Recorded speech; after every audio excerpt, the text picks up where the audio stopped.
right, so I'm just going to expand upon some of my previously made topics. I'm going to start with anime. I watch lots of anime and stuff. I don't have a Crunchyroll subscription anymore, so I watch some pretty vanilla surface level animes, Shonen Jump and Beat Bop, all that kind of stuff.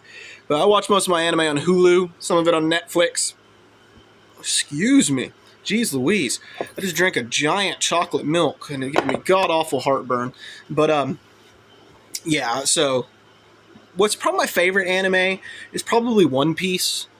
Love One Piece. I'm a real casual viewer. I'm still way far behind. I've been watching since I was like 12 years old, so we're going on 15 years now, but I watch it real seldom and on and off, I'm still in the Impel Down arc, if you know what I'm talking about. When Luffy goes to rescue Ace from the Marine prison facility, and I'm dead in the center of that still.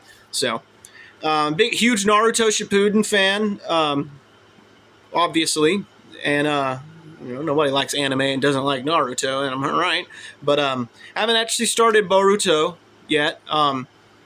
Again, I'm such a casual anime fan. Even with Naruto, I'm right there at the very end. Now, I got at the very end way back in like 2017, and then in the middle of the end of the Great Ninja War and stuff, like, when they the Ghetto statue and you find out that Madara is Obito and all that stuff.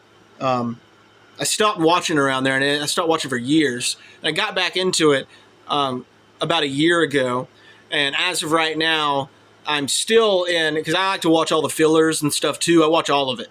I'm still in almost. I think I'm getting near the end, but they're all stuck in the Infinite Tsukiyomi still. So I'm watching all that stuff, trying to make sense of all those weird flashbacks and visions, if you will, of. So other than that, I like Trigun. That's a really good one. I haven't seen that new movie that's come out recently. But I've seen the original series. It was awesome. Loved it. Cowboy Bebop, great. Haven't seen the live action Netflix adaptation, which reminds me about One Piece earlier. I did watch the live action One Piece adaptation. I thought it was awesome. So cool. Now I'm not a huge fan of Death Note. Not that I'm not a fan of it. I just haven't watched much of it. But my brothers did. And I know they complained a lot about the live action thing, how it was very different from the anime. But I can't really speak to that because I haven't really watched much of either. But watching the anime One Piece and then watching the live action, obviously because it's all just from the very beginning of One Piece, all the live action stuff. But I thought it was really good, even though they left out a lot of stuff. They kept in a lot of stuff. The characters looked way. I didn't even think you could get them to look that close, if you know what I'm talking about. Like the fact that they made Arlong look the way he did and stuff,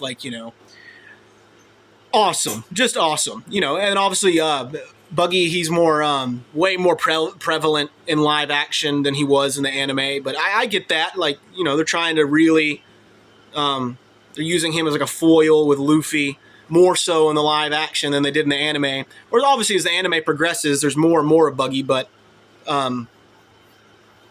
yeah, either way, great live action, I love that. Now, there's all sorts of animes I'm not thinking about. Some more weird, obscure, single series ones. There's one's called Welcome to the NHK, if anybody's ever seen that one. Phenomenal. It's a great one, weird one. It's just based in reality. It's just kind of about this guy's mental state. Some more vanilla ones that I watch. A lot of people watch Attack on Titan. This just popped in my head right now. I used to watch this thing called Kenji or something. Anybody's seen that one? He was like a student who got into karate. That was a really cool one. Blanking a little bit on some Full Metal Alchemist Brotherhood. Amazing.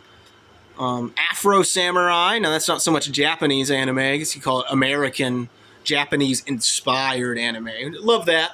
It's a great one. Great one. I loved the Resurrection movie. It was really cool. I like when you bring in hip hop into anime. That's kind of like a neat little vibe. Samurai Champloo. It's a perfect example of that. Now, when you're talking about one-offs, like a singular season, if you will, like, it's a limited series. It isn't like some long, continuous 1,000-episode thing like Bleach or something like that. Something that's just less than 10, if not, just a handful of episodes. And it's a singular standalone story like Samurai Champloo. Amazing. Just awesome. Loved it. Absolutely loved it. I love goofy, weird stuff too. More childish animes like Bobobo or Space Dandy, stuff like that. Obviously, initially I got into anime, I think, well, partly because of Toonami on Saturday nights on Cartoon Network as a kid, growing up, watching that, especially One Piece and Naruto and Bleach and these things is why I really like them, even stuff like Inuyasha.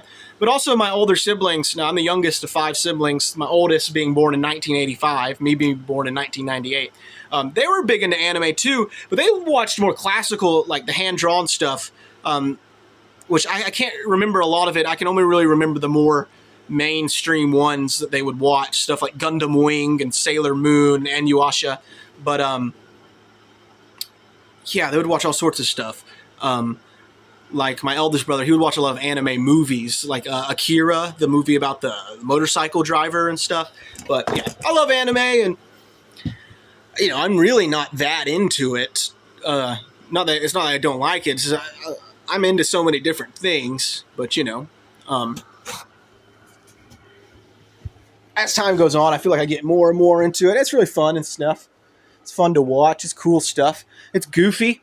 I feel like maybe perhaps there's some material in there, like some weird things I can say about anime. Like one of the most common ones is like, it's so strange how like the difference, especially when if you go into like an English dub or they're doing the English voices, it's so weird how like different some of the characters can sound within the dub. It makes me wonder if often they don't record when they do dubbed anime and they record. I don't think they record in a group. Like for example, like Family Guy or something as a cartoon. When they record Family Guy, often in that scene, all the voice actors are physically there in studio together.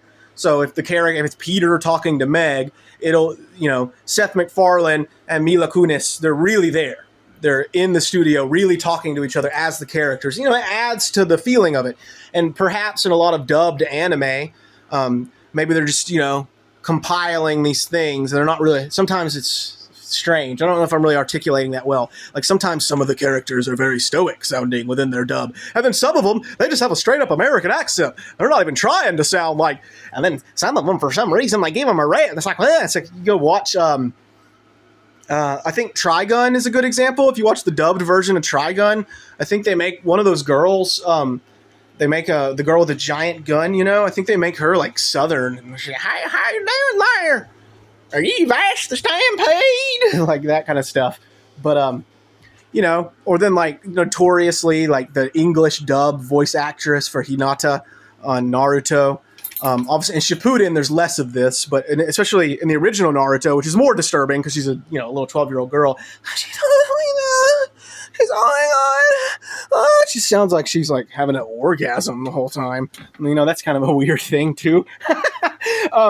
If you watch a lot of anime though, especially older stuff from the 90s, you start to catch on to like, it can be a little bit like, I don't know, racist isn't the right word, but the depictions of other cultures can be so wild sometimes. Like, everyone looks a certain way in anime, and the way that is, for the most part, you must assume, like, they're Japanese people. And if it was translated into live action, these characters would be Japanese people. But, One Piece is a great example because it's like there's all these characters that obviously represent different cultures, but it's like it's almost offensive, you know what I mean? But One Piece, as time's gone on, it's become like, a great example is like Bon Clay initially with like from a perspective of, cross-dressers or something. And Bon Clay first shows up. It's real goofball, real crazy.